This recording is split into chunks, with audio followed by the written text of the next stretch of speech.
Nous ouvrons ce journal avec la crise diplomatique au Moyen-Orient. L'exécution d'un influent religieux chiite en Arabie Saoudite cette semaine a déclenché de nouvelles tensions entre sunnites et chiites.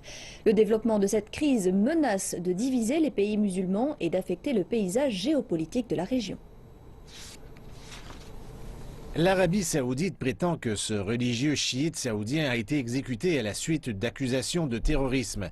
Mais ceci n'a pas arrêté des manifestants iraniens de mettre le feu à l'ambassade saoudienne à Téhéran. Et 2 mosquées sunnites en Irak ont été attaquées lundi. Cet incident bouleverse les pays musulmans.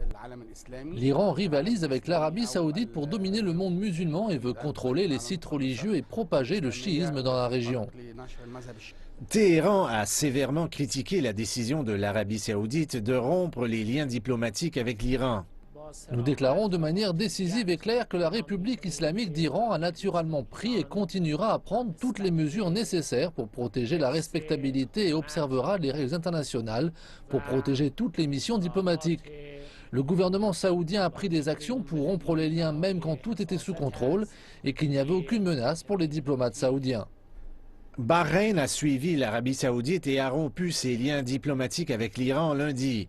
La plupart des pays arabes, y compris l'Égypte et la Ligue arabe, soutiennent le monarque saoudien dans cette impasse.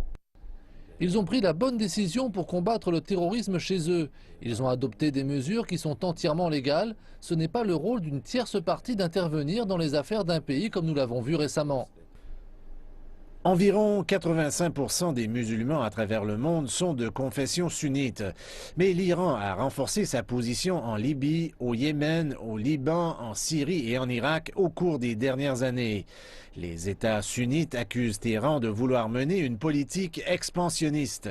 Ils exhortent l'Iran à adopter une position plus réservée. Depuis la mise en place de la République islamique en Iran en 1979, Téhéran a propagé le chiisme et s'est immiscé dans plusieurs pays arabes grâce à la collaboration des chiites qui vivent dans ces pays. L'Iran doit penser au bien-être de la région et pas seulement à ses avantages. L'Iran doit être conscient qu'en alimentant la haine entre chiites et sunnites, cela ne fera que nous diviser. La rivalité entre sunnites et chiites n'est pas nouvelle. Mais dans une région qui souffre déjà des affres du terrorisme, le Moyen-Orient ne peut se permettre de vivre une autre crise interne.